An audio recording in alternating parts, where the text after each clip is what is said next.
الحمد لله نحمده ونستعينه ونستغفره ونؤمن به ونتوكل عليه ونعوذ بالله من شرور أنفسنا ومن سيئات أعمالنا من يهده الله فلا مضل له ومن يضلله فلا هادي له ونشهد أن لا إله إلا الله وحده لا شريك له ونشهد أن سيدنا ومولانا محمدا عبده ورسوله وبارك وسلم تسليما كثيرا كثيرا أما بعد فأعوذ بالله من الشيطان الرجيم بسم الله الرحمن الرحيم إن الذين قالوا ربنا الله ثم استقاموا تتنزل عليهم الملائكة ألا تخافوا ولا تحزنوا وأبشروا بالجنة التي كنتم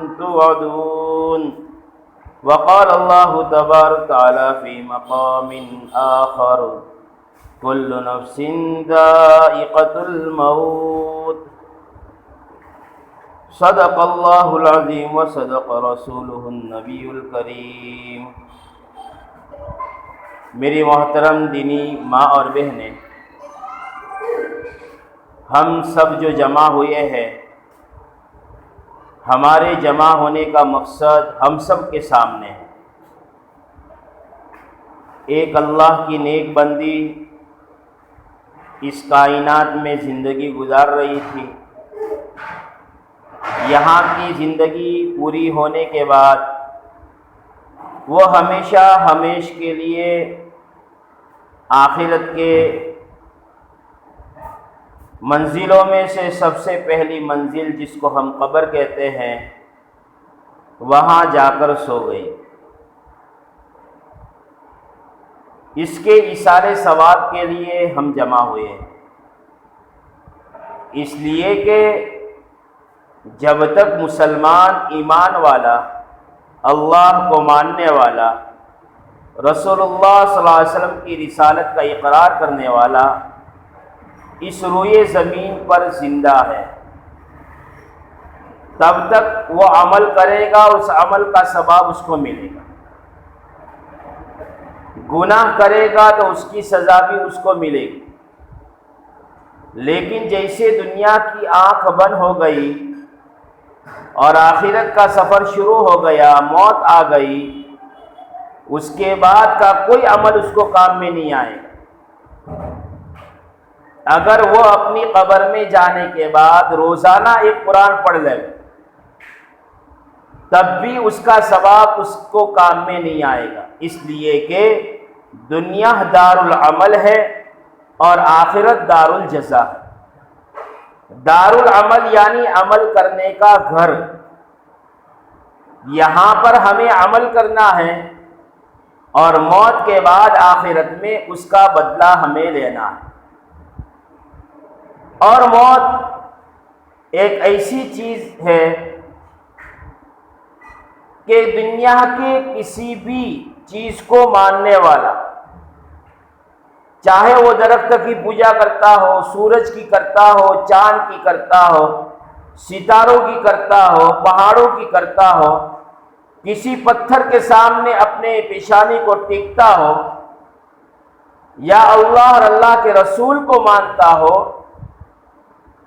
سب کا یہی کہنا ہے کہ ایک دن مر جانا ہے اور سب کو مر کے اللہ کے پاس جانا ہے۔ دنیا کی زندگی کے ختم ہو جانے کے بعد پھر سے دنیا کی زندگی نہیں ہے۔ جیسے کہ بعض مذاہب میں یہ کہا جاتا ہے کہ دوسرا اوتار ہوگا، یہ ہمارے مذہب میں نہیں ہے۔ ہمارے مذہب اسلام کے اندر تو یہی بات ہے کہ دنیا کی زندگی ختم ہو گئی، اب یہ جانے والا کبھی بھی دنیا ہمیں لوٹ کے نہیں آئے گا اور کسی بھی شکل میں نہیں آئے گا۔ اسی لیے کتابوں میں لکھا ہے کہ جانے والے پر رونے والے جتنے ہیں، اس جانے والے پر رونے کی بجائے اپنے اوپر روئے۔ جانے والا تو جانے والا ہے، موت آ گئی، اب اس کو قبر کے حوالے کرنا ہی کرنا ہے، اور لاکھوں من مٹی کے نیچے سونا ہی سونا ہے۔ لیکن اب رونا ہمارے لیے ہے کہ ہم اس بات کی فکر کریں کہ ایک دن اسی طرح مجھے بھی جانا ہے۔ اسی لیے جب ملک الموت کسی کی روح نکالتے ہیں تو اپنے دونوں ہاتھوں کو پھیلا کر کے دروازے کے دونوں کنارے پر رکھ کر کے یوں کہتے ہیں، او رونے والوں، جانے والے پر رونے کی ضرورت نہیں ہے، اس کی زندگی کے سانس ختم ہو گئی، اس کی زندگی کی روزی ختم ہو گئی، مقدر کی روزی کھا کے اور مقدر کا پانی پی کے یہ جا رہا۔ اگر رونا ہے تو تم اپنی زندگی پر رو کہ جس دن میری موت آئے گی اس دن میرا کیا ہوگا۔ اور وہ فرشتہ یہ بھی اعلان کرتا ہے کہ جب تک اس مکان کے اندر ایک بھی زندہ رہے گا تب تک میں آتا رہوں گا، یہاں تک کہ یہ مکان زندہ رہنے والے لوگوں سے خالی ہو جاؤ۔ یہ بات ہمارے دلوں میں ہمیں بٹھانی چاہیے کہ جانے والے کیا لے کر جا رہے ہیں، چاہے وہ بنگلوں میں رہتے ہوں چاہے جھوپڑی میں رہتے ہو، کیا لے کے جا رہے ہیں۔ ہر ایک دنیا میں خالی ہاتھ آیا تھا اور اب خالی ہاتھ دنیا سے جا رہا۔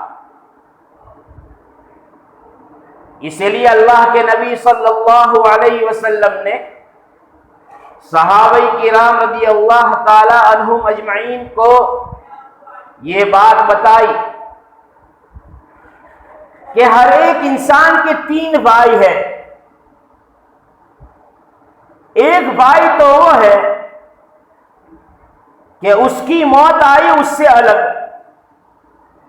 دوسرا بھائی وہ ہے کہ موت کے آنے کے بعد اس کے کفن کی، اس کو نہلانے کی، اس کے جنازے میں رکھنے کی اور جنازے کو کندھے پر چلانے کی اور لے جا کر قبر میں سلانے کی فکر کرتا ہے۔ جب قبر تک یہ جنازہ چلا گیا، یہ میت چلی گئی اور قبر میں اس کو سلا دیا گیا تو وہ بھی الگ۔ لیکن ایک بھائی وہ ہے جو قبر میں سلانے کے بعد جنت تک کام میں آتا ہے۔ پوچھا میرے صحابہ، تینوں بھائیوں میں سے کون سا بھائی بہتر ہے؟ کہا کہ تیسرا بھائی، جس بھائی کو آج ہم چھوڑ رہے ہیں، جس بھائی کو آج ہم بلا کر زندگی گزار رہے ہیں، اور جس بھائی کی طرف ہمارا زیادہ توجہ اور زیادہ دھیان نہیں ہے۔ پہلا بھائی تو وہ ہے کہ موت آئی الگ ہو گیا، وہ مال ہے۔ دنیا میں ایک آدمی پوری دنیا کا مالک بن جائے، لیکن موت آئی فوراً اس کا مال اس سے الگ ہو جائے گا۔ یہ مال اب مرنے والے کا نہیں ہے، یہ مال اب دوسرے لوگوں کا ہے جو زندہ ہے۔ حالانکہ آج مال کو جمع کرنے کے لیے، مال کو کمانے کے لیے اور مالدار بننے کے لیے لوگ اللہ کے حکموں کو توڑ دیتے ہیں، رسول اللہ صلی اللہ علیہ وسلم کے طریقوں کو چھوڑ دیتے ہیں، دین اسلام والی زندگی کو چھوڑ کر زندگی گزارتے ہیں۔ ان بیچاروں کو پتہ نہیں ہے کہ مرنے کے بعد یہ مال ایک جھٹکے میں الگ ہو جائے گا اور دوسروں کے پاس چلا جائے گا۔ عمر ابن عزیز رحمۃ اللہ علیہ، جن کو عمر ثانی کہا جاتا ہے،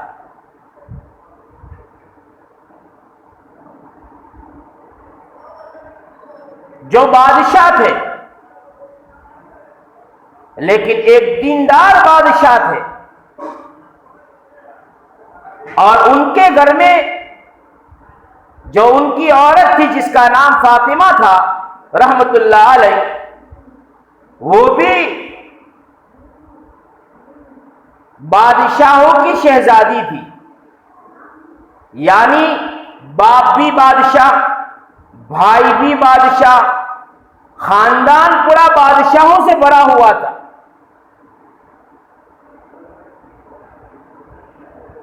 عمر ابن عبدالعزیز رحمۃ اللہ علیہ کا انتقال کا وقت قریب ہوا تو فاطمہ رحمۃ اللہ علیہ کے بھائی آئے اور کہا، بہنوئی تم نے ہماری بہن کی لڑکیوں کے لیے کچھ بھی نہیں چھوڑا، اور خود مرض الوفات میں ہے، موت کی تکلیف میں ہے، اب موت آئی کہ آئی، قریب ہے، اور ان کے کپڑے پر بھی داغ دھبے لگے ہوئے ہیں، اور صرف زندگی کے اندر ایک ہی کپڑا ان کے پاس تھا، دوسرا نہیں تھا۔ بادشاہ ہے وقت کے، لیکن آخرت سامنے تھی، قبر سامنے تھی، حشر کا میدان سامنے تھا، اللہ کے سامنے سوال جواب سامنے تھے کہ اس دنیا کی زندگی اگر عیش و عشرت کے اندر گزر گئی تو کل مجھے جواب دینا پڑے۔ تو سارے آئے اور کہا کہ تم نے اپنی بچوں کے لیے کچھ بھی نہیں چھوڑا۔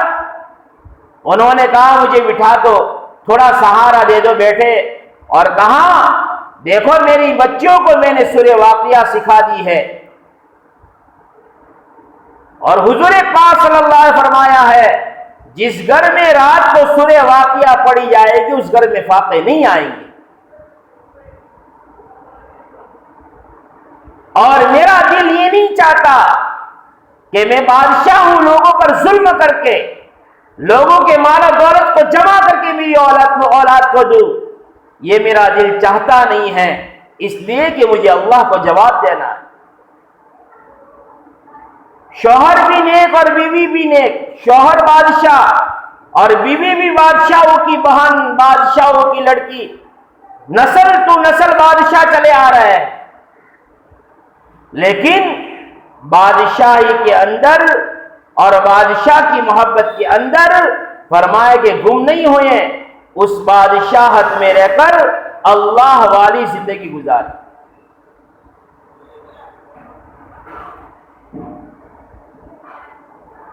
کتابوں میں لکھا ہے کہ عمر ابن عزیز رحمۃ اللہ علیہ کا جب انتقال ہو گیا اور جب ان کی نسل در نسل چلی تو اللہ کے راستے میں زیادہ سے زیادہ وہ اولادیں خرچ کرنے والی بنی۔ حالانکہ باپ نے کچھ بھی نہیں چھوڑا تھا، لیکن باپ نے اپنی اولاد کو دیندار بنایا تھا، باپ نے اپنی اولاد کو دین سمجھایا تھا، اور باپ نے اپنی اولاد کو شریعت سمجھائی۔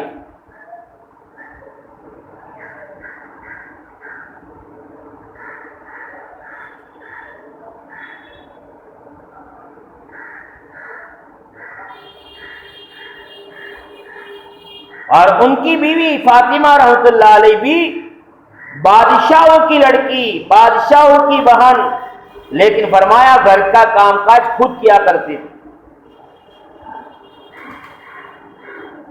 ایک مرتبہ ایک بوڑھی عورت عمر ابن العزیز رحمۃ اللہ علیہ کے پاس ملاقات کے لیے آئی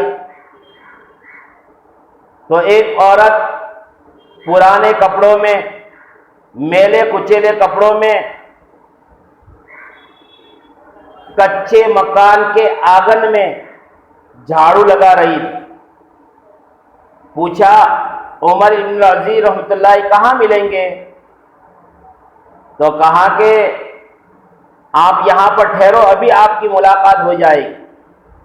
کہا کہ مجھے ان کا گھر دکھا دو، تاکہ مجھے ان کی ملاقات کرنی ہے۔ اب بوڑھی عورت کو پتا ہی نہیں تھا کہ یہی گھر جو جھونپڑی کی شکل میں ہے، یہ عمر ابن العزیز رحمۃ اللہ علیہ کا گھر ہے، اور یہ جو جھاڑو لگا رہی ہے وہ ان کی بیوی محترمہ ہے۔ تھوڑی دیر کے بعد عمر ابن العزیز رحمۃ اللہ علیہ گھر سے باہر تشریف لائے، ملاقات ہوئی۔ بڑھیا یوں کہتی ہے، میں تو یہ سمجھتی تھی کہ عالیشان تمہارا محل ہوگا، تمہارا مکان ہوگا، اور تمہارے گھروں میں کام کرنے والی نوکریں اور چاکر ہوں گے، لیکن میں تو رو پڑی کہ عمر ابن العزیز رحمۃ اللہ علیہ بادشاہ ہونے کے باوجود ایک جھونپڑی کے اندر زندگی گزار رہے ہیں، اور ان کے گھر کے اندر کام کرنے والا کوئی نہیں ہے، ان کی بیوی خود کام کرتی۔ شریعت نے سادگی بتائی ہے، جتنی سادگی کے ساتھ زندگی گزاریں گے اتنا دین پر چلنا آسان ہو جائے۔ تو میں یوں کہہ رہا تھا کہ موت کا فرشتہ اعلان کرتا ہے کہ جب تک یہاں پر زندہ لوگ رہیں گے تب تک میں آتا رہوں گا، اور ہر ایک کو موت کے گھاٹ اتارتا چلا جاؤں گا۔ اور قرآن کا فیصلہ بھی یہی ہے، کل نفس ذائقۃ الموت، ہر ایک کو مر جانا ہے۔ میری ماں بہنوں، ذرا سوچو تو صحیح، کبھی ہمیں ہماری قبر یاد آئی؟ کبھی ہمارے سامنے کبھی ہماری موت آئی؟ کبھی ہم نے یہ بھی سوچا یہ مکان، یہ میرا شوہر، یہ میرے بچے، یہ میرے خاندان والے ایک دن مجھ سے چھوٹ جائیں گے اور میں تنہے تنہا قبر کے حوالے ہو جاؤں گی، کوئی پوچھنے والا نہیں ہوگا، کوئی تسلی دینے والا نہیں ہوگا، وہاں کا جو معاملہ ہوگا وہ مجھے ہی نمٹنا ہوگا۔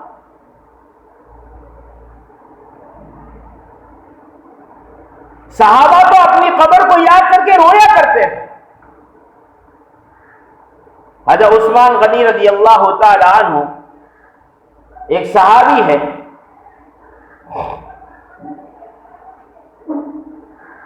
انہوں نے اللہ کے راستے میں مال کو اتنا قربان کیا کہ ایک مرتبہ اللہ کے نبی صلی اللہ علیہ وسلم فرمایا، اگر عثمان غنی آج کے بعد کوئی عمل نہ کرے تو بھی اللہ نے ان کے لیے جنت کو واجب کر دیا ہے۔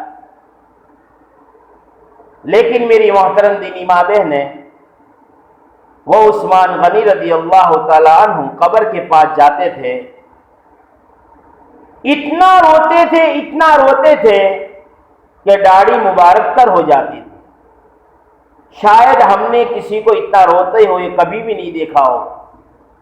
صحابہ اتنا روتے تھے کہ داڑھیاں تر ہو جاتی تھی، اور سجدوں میں اتنا روتے تھے کہ زمین کے ٹکڑے تر ہو جاتے تھے۔ اللہ کے خوف سے روتے تھے، اللہ کے ڈر سے روتے تھے، اللہ کی عظمت میں روتے تھے، اللہ کی محبت میں روتے تھے۔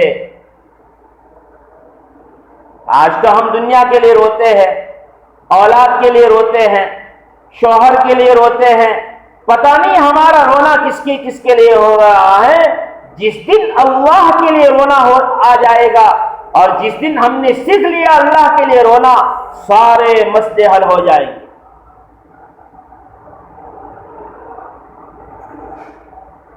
یہ دنیا تو ناپاک ہے، اس دنیا کی قیمت اللہ کے سامنے ایک مچھر کے پر کے برابر نہیں ہے۔ جس دنیا کو آج ہم محبت کی نگاہ سے دیکھتے ہیں، عظمت کی نگاہ سے دیکھتے ہیں، للچائی ہوئی نظروں سے دیکھتے ہیں، اللہ یوں کہتا ہے، او میرے بندو، او میری بندیوں، اس دنیا کی عظمت نہیں ہے ہمارے سامنے۔ جیسے مچھر کے پر کی کوئی قیمت نہیں ہے، اسی طرح اس دنیا کی بھی کوئی قیمت نہیں۔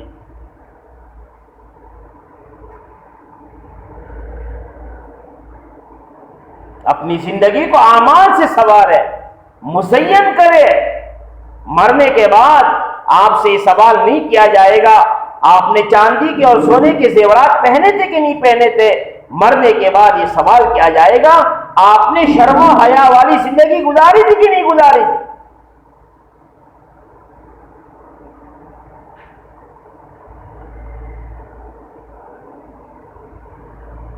یہ سوال کیا جائے گا۔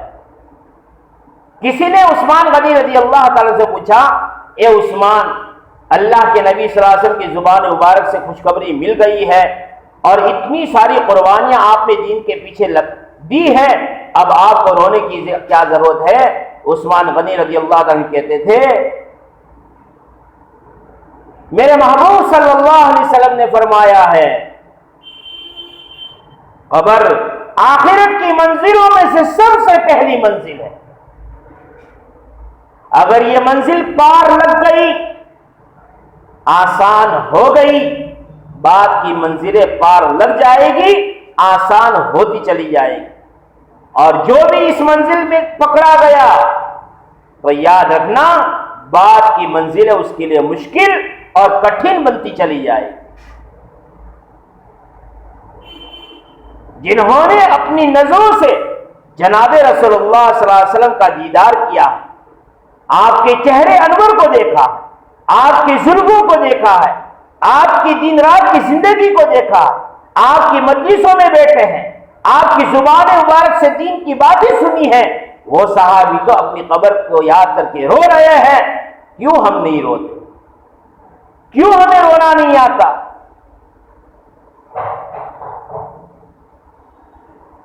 اس کی وجہ یہ ہے کہ ہمارے دلوں میں جو آخرت کی فکر ہونی چاہیے وہ فکر نہیں ہے جتنی ہمیں دنیا کی فکر ہے۔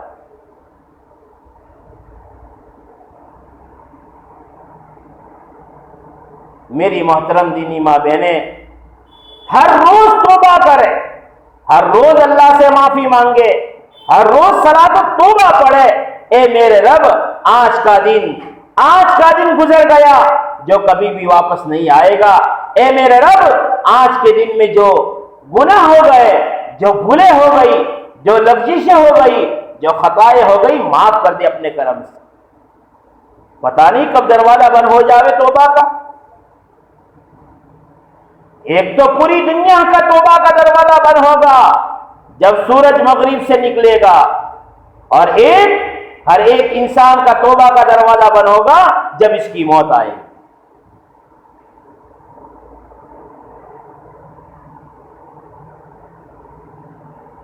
اس توبہ کے دروازے کے بند ہونے سے پہلے ہماری زندگی صاف اور شفاف ہونی چاہیے، پاک ہونی چاہیے۔ آج ہم باتوں باتوں میں غیبت کرتے ہیں، باتوں باتوں میں تہمتیں لگاتے ہیں، باتوں باتوں میں دوسروں کی برائیاں کرتے ہیں، مرنے کے بعد اس کا حساب اور کتاب دینا پڑے گا۔ حضرت معاذ رضی اللہ تعالیٰ عنہ ایک صحابی ہے جن کی قبر مبارک مکہ اور مدینہ سے 1000 کلومیٹر دور جارڈن کے اندر ہے، جس کو آج اردن کہا جاتا ہے۔ ان کی قبر کے بالکل نزدیک ان کے بیٹے عبداللہ کی بھی قبر ہے رضی اللہ تعالیٰ عنہ۔ جناب رسول اللہ صلی اللہ علیہ وسلم نے حضرت معاذ کو بلایا اور اپنی زبان مبارک پکڑ کے کہا، اے معاذ اس سے بچتے رہنا۔ زبان پکڑ کے بتایا اس سے بچتے رہنا، یہ اگر سیدھی چلی تو لوگوں میں محبت پیدا کروا دیتی ہے، اجڑے ہوئے گھروں کو بسا دیتی ہے، بچھڑوں کو ملا دیتی ہے، اور اگر یہ ٹیڑھی چلی تو محبتوں کو ختم کر کے نفرتوں کو پیدا کر دیتی ہے۔ اے معاذ اس سے بچتے رہنا۔ اسی لیے حدیث پاک کے اندر ہے جرمہ صغیر و جرمہ کبیر، زبان چھوٹا سا گوشت کا ٹکڑا ہے لیکن اس کے جرم بہت بڑے بڑے ہیں۔ آج تو ہمارا ماحول ایسا بن گیا ہے، غیبت کرنے کے بعد غیبت کا احساس نہیں، گناہ کرنے کے بعد گناہ کا احساس نہیں۔ حالانکہ غیبت قرآن مجید یوں کہہ رہا ہے، اللہ یوں کہہ رہے ہیں، مرے ہوئے بھائی کا گوشت کھانے سے زیادہ اگر کوئی بدتر چیز ہے وہ تو غیبت ہے۔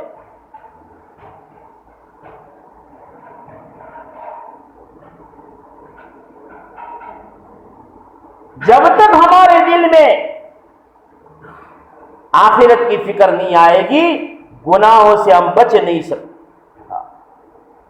موت کی یاد روزانہ کرو، چار پائے پر لیٹے ہوئے ہو، سوچ لو ایک دن یہ لکڑے کی چار پائے پر سوئی ہوئی ہوں، یہ صوفے پر میں سو رہی ہوں، ایک دن مجھے جنازے کی چار پائے پر سونا۔ اپنے گھر کا ماحول دیندار بنانے کی فکر کرو، اپنے گھروں میں حضور پاک صلی اللہ علیہ وسلم کی سیرت پڑھنے کا ایک نظام بناؤ، صحابہ کے واقعات پڑھنے اور سنانے کا ایک نظام بناؤ، تعلیم کے حلقے لگاؤ تاکہ گھر کا ہر فرد ان کے واقعات کو سن کر، ان کی قربانیوں کو سن کر دین پر آ جاوے اور دین کے لیے قربانی دینے والا بن جاوے۔ اور ایک بات یہ بھی یاد رکھو، یہ اولاد جو ہمارے پاس ہے، یہ اولاد اللہ کی ایک بہت بڑی نعمت ہے۔ اس کے بارے میں سوال اور جواب ہم سے ہی ہوگا۔ اگر ہم نے ہماری اولادوں کو دیندار نہیں بنایا، چاہے اس کو دنیا دار بنا دے وے اور دنیا کی عیش و عشرت کا ہر سامان اس کو دلوا دے وے، لیکن دیندار نہیں بنایا، دین نہیں سمجھایا، اللہ کے احکام نہیں سمجھائے، رسول اللہ صلی اللہ علیہ وسلم کے طریقے نہیں سمجھائے، تو کل قیامت کے دن ہماری پکڑ ہوگی۔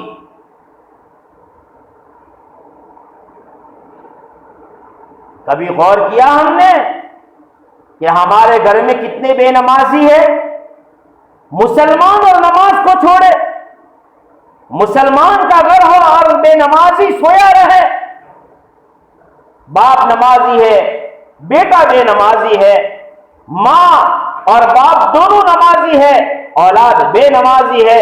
میری محترم دینی ماں بہنیں، گھر میں برکتیں نہیں آ سکتی، گھر میں رحمتیں نہیں آ سکتی، کاروبار آگے نہیں چل سکتے، یہ مکان اجڑ جانے والا ہے، یہ مکان بس نہیں سکتا، اس لیے کہ ہم نے ہی ہمارے گھروں کو بے دینی کی آگ لگا دی ہے۔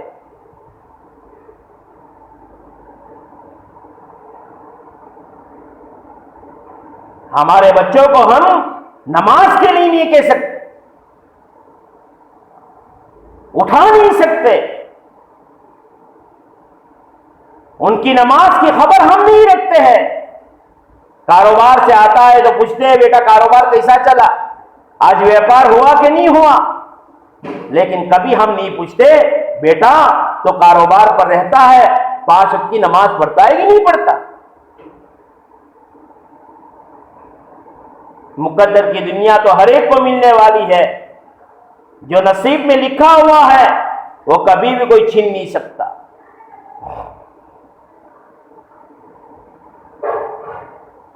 صبح میں ایسا ماحول بناؤ کہ تہجد میں سب اٹھ جاوے، ایک طرف بوڑھی ماں رو رہی ہو، ایک طرف بہو رو رہی ہو، ایک طرف جوان بچی اللہ کو پکار رہی ہو، ایک طرف مرد نماز پڑھ رہے ہو، ایسا ماحول بناؤ، ایسا ماحول۔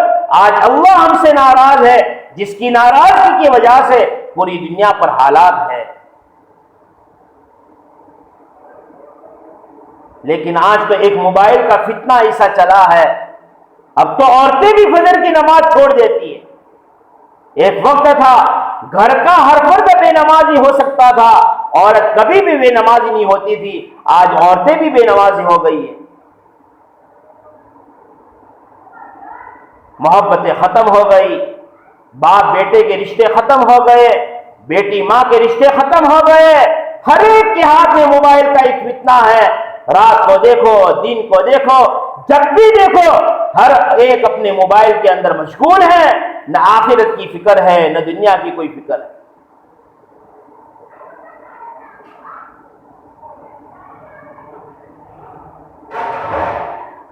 بچہ کاروبار پر جاتا ہے،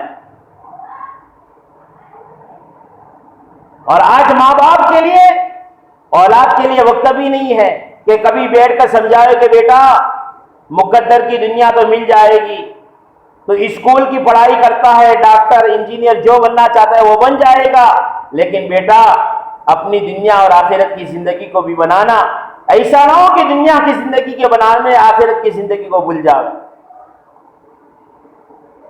یہ ڈگریاں،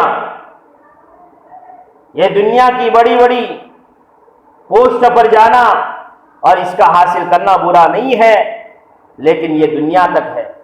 اللہ کسی کو نہیں پوچھے گا تو ڈاکٹر بنا تھا کہ نہیں بنا تھا، تو انجینئر بنا تھا کہ نہیں بنا تھا، تو پروفیسر، تو جج بنا تھا، وکیل بنا تھا۔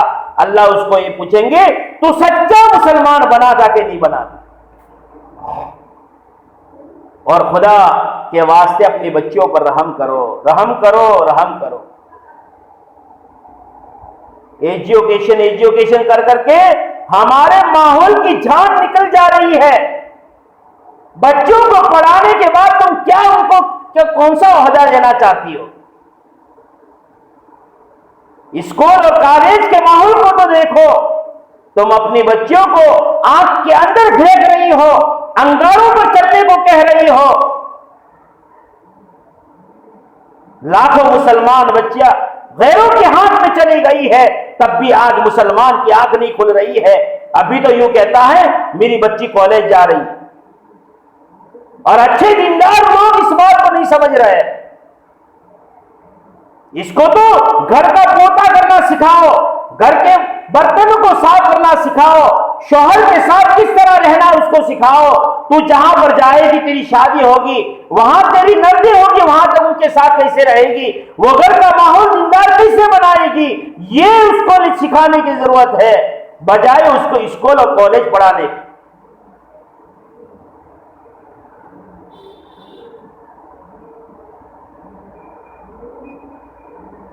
بس ایک بات چلی ہے، 12ویں پاس ہوگی تو رشتے ہوں گے ورنہ رشتے نہیں ہوں گے۔ یہ تو دنیا کہتی ہے، رشتے تو آسمانوں پر بنتے ہیں، اللہ طے کرتا ہے، اور مقدر کے رشتے اللہ نے طے کر دیے ہیں، جہاں پر جس کا ہوگا وہاں پر اللہ پہنچا کے رہیں گے۔ کتابوں میں لکھا ہے، ایک ولی عورت رابعہ مصریہ رحمت اللہ علیہ اور ابو عامر رحمت اللہ علیہ جو اللہ کے ولی ہیں، حرم کے اندر، مکہ معظمہ کے حرم کے اندر بیٹھ کر کے قرآن کو ایک دوسرے کے سامنے پڑھ نہیں سکتے ہیں۔ حرام ہے کیا ہماری بچیاں بالغ ہونے کے بعد غیر محرم ٹیچروں کے سامنے، غیر محرم مردوں کے سامنے، کیا ان کا یہ دنیا کا علم حاصل کرنا جائز ہے؟ کون سی دینداری ہے ہمارے پاس؟ اور ایک بات دوسری، بچہ اسکول جاتی ہے، کالج ایکٹیوا پر جاتی ہے، کائی کو تم چھوڑنے جا۔ میری محترم دینی ماں بہنیں، آنکھ کھول لو، آگ لگی ہوئی ہے، دشمن جاگ چکا ہے، ہماری لڑکیاں نشانوں پر ہے، کل ایسا نہ ہو کہ رونے کے سوا کچھ بھی ہاتھ میں نہ آ۔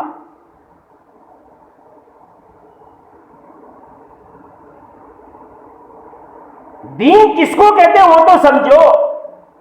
پیارے نبی حضرت محمد مصطفیٰ صلی اللہ علیہ وسلم کی بیٹیاں زینب، ام کلثوم، فاطمہ رضی اللہ تعالی عنہما، کیا یہ ان کے پاس دینداری نہیں تھی؟ کیا وہ دنیا میں ناکام ہو گئی؟ ارے ایسی زندگی گزاری ہے، آج دنیا ان کو نام کو لیتی ہے تو ان کے منہ میں پانی آ جاتا ہے، محبت سے آنکھیں بھر جاتی ہے کہ وہ فاطمہ جو حسن اور حسین کی ماں تھی، علی کی بیوی تھی، کیسی زندگی گزار کے گئی۔ وہ زینب رضی اللہ تعالی عنہا جب پیارے نبی کی بیٹی تھی، دین کی خاطر دشمنوں نے کتنی تکلیف دی ہے، اور سسک کے موت کے حوالے ہو گئی ہے۔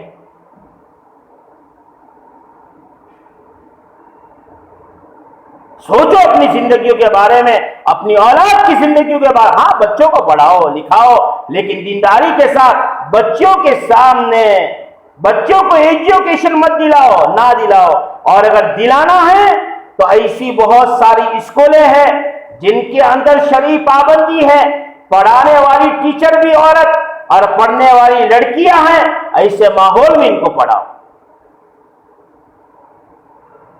آج تو پتہ نہیں امت کو کیا ہو گیا ہے، اپنی بچیوں کو ہاسٹلوں کے اندر رکھ رہی ہے۔ ہزاروں کلومیٹر تو اپنی بچی کو چھوڑ کر آ رہا ہے اور فخر کے ساتھ کہتا ہے ڈاکٹر بنا رہا ہوں۔ ارے ڈاکٹر نہیں تو اس کی زندگی کو اجاڑ رہا ہے۔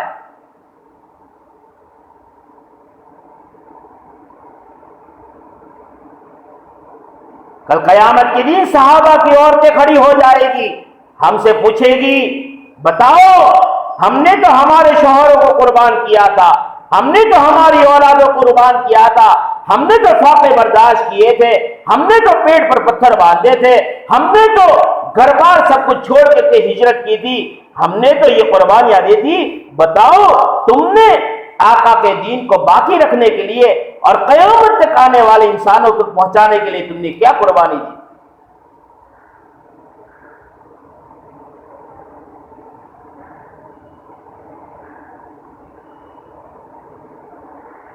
گھر کا کوئی فرد بے نمازی نہ رہے اس کی فکر کرو۔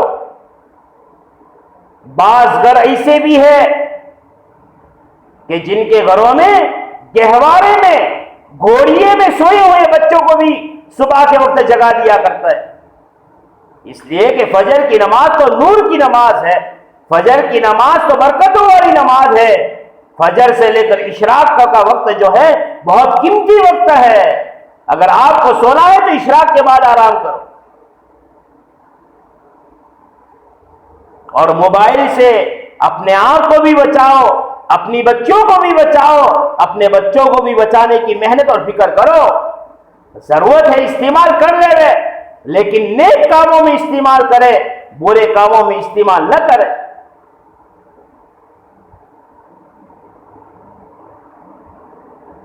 ورنہ کل قیامت کے دن آنکھوں سے جو دیکھا ہے اس کا بھی حساب دینا پڑے گا، کانوں سے جو سنا ہے اس کا بھی حساب دینا پڑے گا، زبان سے جو بولا ہے اس کا بھی حساب دینا پڑے گا، ہاتھوں سے جو پکڑا ہے اس کا بھی حساب دینا پڑے گا، اور پیروں سے جہاں پر چل کے گئے ہیں وہاں کا حساب دینا پڑے گا۔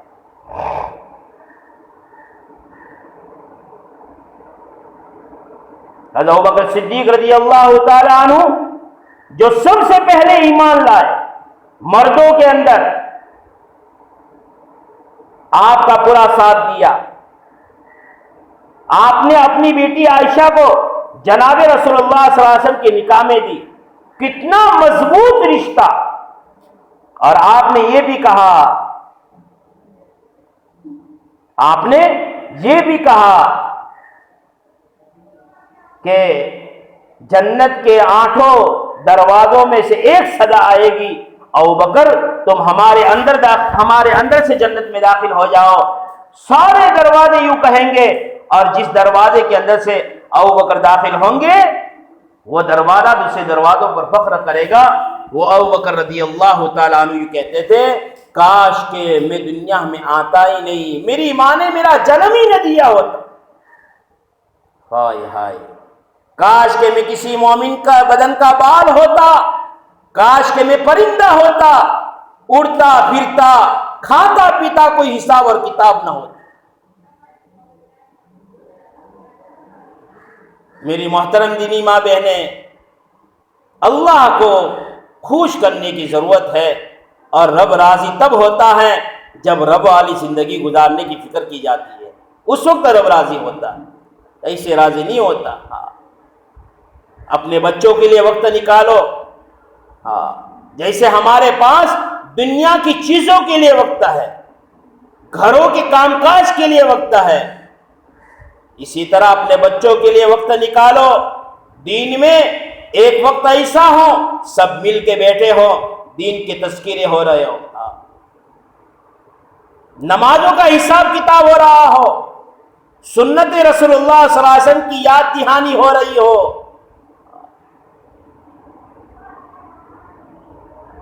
تو یوں سمجھو کہ ہم کچھ نہ کچھ دین پر باقی رہیں گے، ورنہ یہ ناپاک دنیا، یہ دھوکے باز دنیا، جس نے بڑے بڑے لوگوں کو دھوکہ دے دیا ہے، جو دنیا کو حاصل کرنے کے لیے چلے تھے، موت کی دیوار سے ٹکرا کر ختم ہو گئے، کچھ بھی ہاتھ میں نہیں آئے۔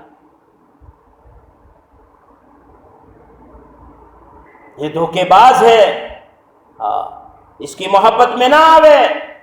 خود اللہ کے نبی صلی اللہ علیہ وسلم نے ایک مثال دی تھی کہ صحابہ رضی اللہ تعالیٰ اجمعین سے پوچھا، اے میرے صحابہ، کشتی کہاں چلے گی؟ ریتی میں چل نہیں سکتی، پتھروں میں چل نہیں سکتی، زمین پر چل نہیں سکتی، پانی پر چلے گی۔ لیکن میرے صحابہ، اگر کشتی کے نیچے کا پانی اگر اس کشتی میں آ جاوے تو کیا ہوگا؟ کشتی بھی ڈوب جائے گی، کشتی میں چلانے والا اور سفر کرنے والے سب ڈوب جائیں گے۔ اے میرے صحابہ، تم دنیا میں ہو، ضرورتیں تمہارے سامنے ہیں، ضرورت پورے کرنے کا کوئی منع نہیں کرتا، کھانے کی ضرورت، پینے کی ضرورت، کاروبار پر جانے کی ضرورت، جتنی ضرورتیں ساری پوری کرتے رہو، لیکن اس دنیا کا ناپاک پانی، ناپاک محبت کا پانی ہماری ایمان کی کشتی میں نہیں آنا چاہیے۔ جس دن اس کی محبت کا پانی آ گیا، یہ ہماری ایمان کی کشتی کو ڈوبے دے، ڈوب جائے گی ہماری کشتی۔ بہت سوچ سمجھ کے زندگی گزارنے کی ضرورت ہے، محبتیں پیدا کرنے کی ضرورت ہے، خوب آپس میں محبتیں پھیلاؤ، نفرتوں کو ختم کرو، صلہ رحمی کو دنیا میں وجود میں لاؤ۔ آج تو بیٹا باپ سے بات نہیں کرتا، بیٹی ماں سے بات نہیں کرتی، بہو ساس سے بات نہیں کرتی، ایسا ماحول بن چکا ہے، بس نفرتیں ہی نفرتیں ہیں۔ ان نفرتوں کو ختم کرنے کے لیے دین لانا پڑے۔ اسی لیے مولانا سجاد نعمانی صاحب دارکاتہم یوں کہتے ہیں کہ دین کی مثال تو روح جیسی ہے۔ ایک آدمی کا بدن ہے، اس میں روح ہے، اب پیر کا انگوٹھا کاٹو تو بھی روئے گا، ارے وہ نہیں، پیر کے انگوٹھے کا زندہ ناخن کاٹو تو بھی روئے گا، آنکھ روئے گی، ہاتھ بچانے کی کوشش کرے گا، پورا بدن اس کے کام میں لگ جائے گا۔ کہاں اگر ہماری زندگی میں، ہماری اولاد کی زندگی میں اور ہمارے گھروں میں دین آ گیا، سمجھ لو کسی ایک کی تکلیف پر سارا گھر روئے گا، ورنہ ماں روئے گی، اولاد کو کچھ بھی نہیں پڑے گی۔ اولاد اپنی مستی میں مست ہوگی، چاہے ماں روے کہ کچھ بھی ہو جاوے۔ باپ محتاج بن گیا، ایک پیسہ اس کے پاس نہیں ہے، اولاد بادشاہوں والی زندگی گزار رہی ہوگی، باپ کی طرف کوئی توجہ نہیں ہوگی، اس لیے کہ روح ہی نہیں ہے، دین ہی نہیں ہے۔ اگر دیندار اولاد کو بنایا جائے گا، اولاد اگر دیندار بنے گی، امید ہے کبھی بھی اپنے ماں باپ کو نہیں چھوڑیں گے۔ ایک لڑکا شادی ہونے کے بعد اپنی بیوی کی بات میں آ گیا، اور آنے کے بعد وہ ماں باپ کو چھوڑ کر گھر سے نکل گیا، جیسے کہ عام طور پر آج رواج ہے کہ شادی ہوئی کہ چھوڑ دیا بس۔ کچھ دن اس نے اپنے ملک میں نوکری کی، زندگی گزرتی رہی، اس کے بعد سعودیہ چلا گیا، حرم کے سامنے بیٹھ کر توبہ کر رہا ہے، لیکن دل کا تالا کھل نہیں رہا ہے، جو راحت، جو سکون دل میں آنی چاہیے وہ نہیں مل رہی اس کو۔ پیچھے سے ایک اللہ والے نے اس کو دیکھا اور اس کے پیچھے ہاتھ رکھ کر کہا، بیٹا کیا سوچ میں بیٹھے ہو؟ کہا کہ میں کب سے دعا کر رہا ہوں، ہر دن دعا کر رہا ہوں، لیکن میرے دل کا تالا نہیں کھل رہا ہے، مجھے سکون اور راحت نہیں مل رہی ہے۔ کہا کہ بیٹا کیا زندگی کا وہ گناہ جو تم کو یاد ہو تم نے کیا ہو اس کو یاد کرو؟ کہا کہ ہاں، ایک بھول مجھ سے ہوئی ہے، میرے بڑے ماں باپ کو میں چھوڑ کے آ گیا ہوں بیوی کی باتوں میں آ کر۔ کہا کہ بیٹا پہلے ماں باپ کے پاس جاؤ، پھر اس کے بعد تمہارے دل کے دروازے کھلیں گے۔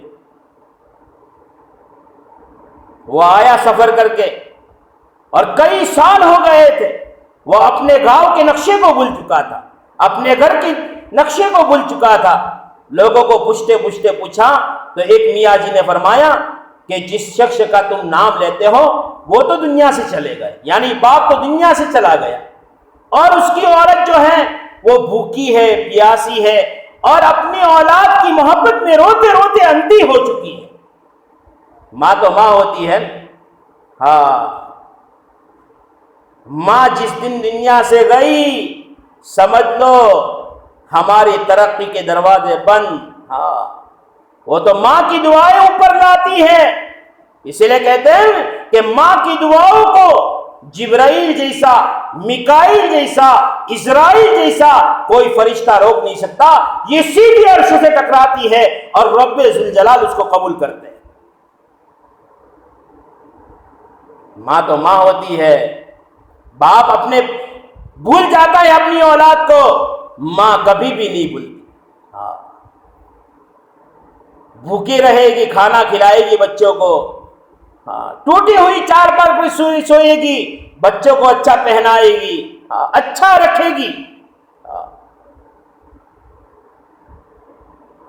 تو وہ تو گھر پر گیا، ایک کونے میں ایک بوڑھیا بیٹھی ہوئی ہے، اندھی ہو چکی ہے، آواز دی امی۔ ماں نے کہا بیٹا تو آ گیا، یہ آنکھیں تیرے انتظار میں، دیکھتے دیکھتے اندھی ہو چکی، تیرا باپ دنیا سے روتا روتا اللہ کو پیارا ہو چکا، اور میرے لال آ جا، چاہے میں دیکھ نہیں سکتی لیکن میرا ہاتھ تیرے چہرے پر لگا لوں تاکہ میرے دل کو سکون آ جائے۔ وہ ماں ماں ہے۔ پیارے نبی حضرت محمد مصطفیٰ صلی اللہ علیہ وسلم 6 سال کی عمر میں مدینہ منورہ سے مکہ کی طرف آ رہے ہیں، راستے میں ماں کو تکلیف ہوئی، کتابوں میں لکھا ہے کہ ہارٹ اٹیک کی تکلیف ہوئی، ماں کا انتقال ہو گیا۔ پیارے نبی صلی اللہ علیہ وسلم کی عمر 6-7 سال کی ہے، ام ایمن ایک باندھی ہے، وہ یوں کہتی ہے پیارے نبی اپنی ماں کو چپک گئے ہیں، زارو قطار رو رہے ہیں، ماں تو مجھے دنیا میں چھوڑ کے اکیلا چھوڑ کے چلی گئی، اے ماں تو کہاں چلی گئی، اے ماں آج کے بعد میرا کون سہارا بنے گا، رو رہے ہیں رو رہے ہیں۔ ام ایمن کہتی ہے بڑی مشکل سے میں نے ماں سے ہاتھ چھڑائے ہیں اور آپ کو مکہ لے کر آئی ہوں۔ پیارے نبی نے فرمایا میں نفل نماز کے لیے کھڑا ہو جاؤں اور میری ماں یوں کہے یا محمد یا محمد، اے محمد تیری ضرورت ہے صلی اللہ علیہ وسلم، میں نماز کو توڑوں گا، ماں کی طرف چلوں گا اور بھاگوں گا، ماں کے کام کو کروں گا۔ کیا ہماری اولادیں ہمارے کہنے پر ہمارے پاس آتی ہے؟ نہیں آتی ہے، سمجھ لو کہ دین کے اعتبار سے کمی ہے۔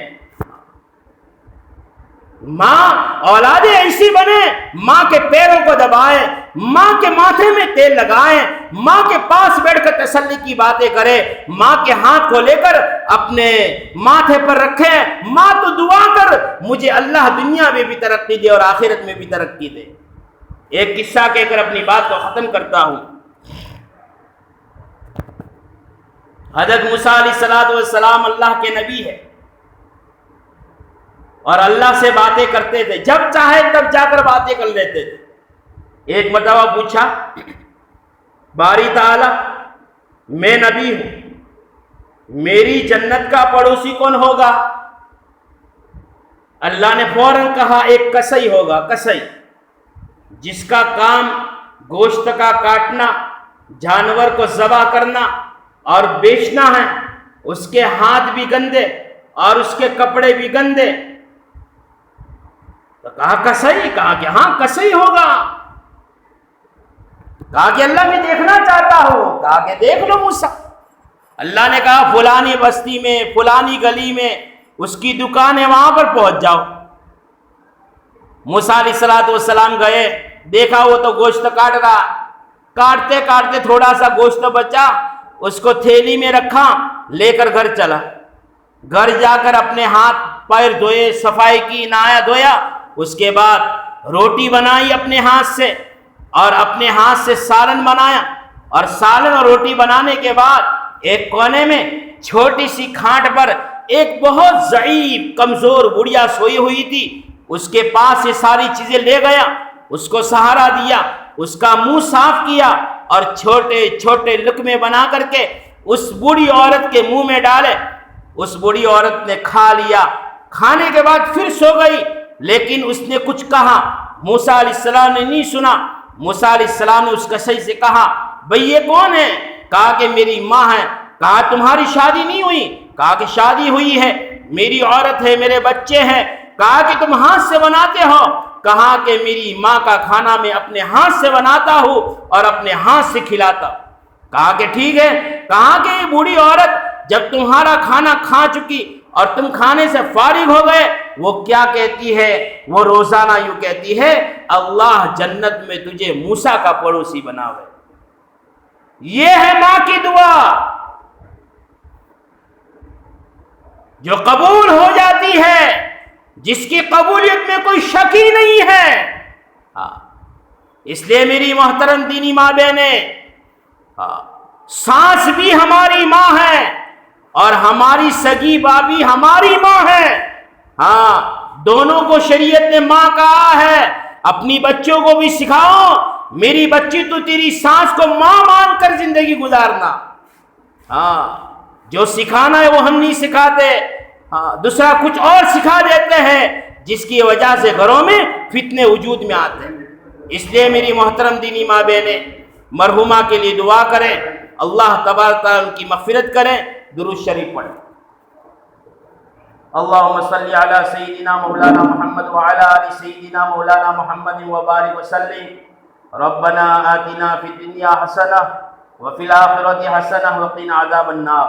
یا اللہ ہمارے گناہوں کو معاف فرما دے، یا اللہ ہمارے قصوروں سے درگزر کا معاملہ فرما دے، یا اللہ دنیا کی ناپاک محبت سے ہماری دلوں کی حفاظت فرما لے، ہمارے بچوں کو ہماری آنکھوں کی ٹھنڈک بنا لے، دل کا سرور بنا لے، سکون اور چین والا بنا لے۔ یا اللہ ہماری اولادوں کے ضائع ہونے سے حفاظت فرما لے۔ یا اللہ ماں باپ کتنی بڑی نعمت ہے، ہمارے مسلمان جوانوں کو سمجھا دے۔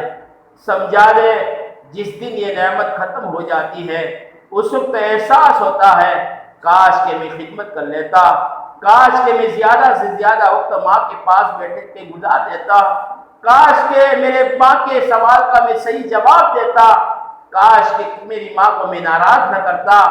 اس لیے کہ ساری نعمتیں دنیا میں مل سکتی ہے، لیکن ماں اگر باپ دنیا سے چلے گئے یہ نعمتیں کبھی بھی نہیں مل سکتی۔ یا اللہ یہ باتیں ہمارے جوانوں کو سمجھا دے، جن کے ماں باپ زندہ ہیں ان کی قدردانی کی توفیق نصیب فرما دے، جو مرحوم ہو چکے ان کی پوری پوری مغفرت فرما دے۔ یا اللہ جب بوڑھا مسلمان اور بوڑھی عورت دنیا سے رخصت ہو جاتے ہیں، موت آ جاتی ہے، یا اللہ تیری عزت کی قسم، تیرے جلال کی قسم، تو کہتا ہے ان کے سفید بالوں کو دیکھ کر مجھے رحم آ جاتا ہے، میں عذاب سے ان کو دور کر دیتا ہوں، جہنم کو ان سے بری کر دیتا ہوں اور ان کے درجات کو بلند کر کے جنت میں داخل کر دیتا ہوں۔ یا اللہ یہ مرحومہ بھی تیرے پاس آ چکی ہے، یا اللہ پتہ نہیں کیا کیا قربانیاں دے کر آئی ہے، اولادوں کو نیک بنایا ہے، ان کی اولادیں بھی نیک بن چکی ہے۔ یا اللہ کوئی نیکی اگر تیرے ان کی پسند آ جاوے مغفرت فرما دے۔ اور جتنے بھی مرحوم دنیا سے جا چکے ہیں، ہر ایک محتاج عمل کے ثواب کی تلاش میں ہے، نیکی کی تلاش میں ہے، ان کے رشتہ داروں کو توفیق دے دے زیادہ سے زیادہ ایصال ثواب کرنے کی اور زیادہ سے زیادہ اپنے مرحومین کو یاد کرنے کی۔ یا اللہ جانے والے تو جا چکے ہیں، ہمیں بھی جانا ہے۔ یا اللہ موت آسان چیز نہیں ہے، سکرات آسان چیز نہیں ہے۔ پیارے نبی حضرت محمد مصطفیٰ صلی اللہ علیہ وسلم کے پاس ملک الموت آئے ہیں، کام شروع کیا ہے۔ پیارے نبی نے کہا کیا اتنی تکلیف میری امت کو بھی ہوگی؟ یا اللہ جبرائیل ملک الموت نے کہا کہ تمہارے امت کے جیسے اعمال ہوں گے ویسے ان کو تکلیف ہوگی۔ یا اللہ پیارے نبی بھی موت کی تکلیف میں سسک رہے ہیں، پیالے کے اندر ہاتھ ڈال کر پانی والا بھگو کر کے اپنے پیشانی پر رکھ رہے ہیں۔ یا اللہ یا اللہ وہ موت کی تکلیف سے ہماری حفاظت فرما دے۔ یا اللہ جب بھی ہماری مقدر کی موت آئے کلمے والی موت نصیب فرما لے۔ یا اللہ تیری رضا والی موت نصیب فرما لے۔ گناہ کرتے کرتے مرنے سے یا اللہ حفاظت فرما لے، حفاظت فرما لے۔ اچانک کی موتوں سے حفاظت فرما لے، اچانک کی شر سے حفاظت فرما لے، اچانک کی خیر ہمیں نصیب فرما لے۔ اے ہمارے روٹے ہوئے رب ہم سے راضی ہو جا، ہم سے راضی ہو جا۔ مسلمان ظلم برداشت کرتے کرتے تھک چکے ہیں۔ اے میرے رب تیری مدد کب آئے گی؟ تو کب ہمیں اپنا لے گا اور تو کب ہماری سنے گا؟ اے اللہ اے اللہ یا اللہ لاکھوں مسلمان جیل کی سلاخوں کے پیچھے بغیر قصور کے ہیں۔ یا اللہ مدد فرما دے، مدد فرما دے، مدد فرما دے۔ ظالموں کے ظلم سے امت کو نجات نصیب فرما لے۔ یا اللہ امت کو صحیح زندگی گزارنے کی توفیق نصیب فرما لے۔ دنیا کے حالات پلٹ دے، دنیا کے حالات بدل دے۔ امن و امان اور سکون اور چین والی زندگی ہر ایک کو نصیب فرما لے۔ یا اللہ یا اللہ قبر میں جا کے سونا ہے، قبرستان میں جاتے ہیں ڈر لگتا ہے، لاکھوں مٹی کے جا کر اس کے نیچے سوئیں گے، سوال کتاب ہوگا، جواب اگر نہیں دیا گیا تو ہلاکت ہی ہلاکت ہے۔ یا اللہ سوال کا جواب دینا آسان فرما دے۔ یا اللہ یا اللہ یا اللہ مسلمانوں کو عزت نصیب فرما لے، ذلت سے حفاظت فرما لے، صحیح دینداری ہماری زندگی میں آ جائے، ایسے غیر سے شکل اور صورتیں پیدا فرما لے۔ ہمارا گھر کا ماحول بھی دیندار بن جائے، ایسی غیر شکل اور صورتیں پیدا فرما لے۔ جو مانگا وہ عطا فرما دے، جو مانگنے سے رہ گیا وہ بھی عطا فرما دے۔ ہماری دعاؤں کو جناب رسول اللہ صلی اللہ علیہ وسلم کے صدقے طفیل کے در قبول فرما لے۔ یا رب صلی وسلم دائما ابدا علی حبیبک خیر الخلق کلہم سبحان ربک رب العزۃ عما یصفون وسلام علی المرسلین الحمد للہ رب العالمین برحمتک یا رب۔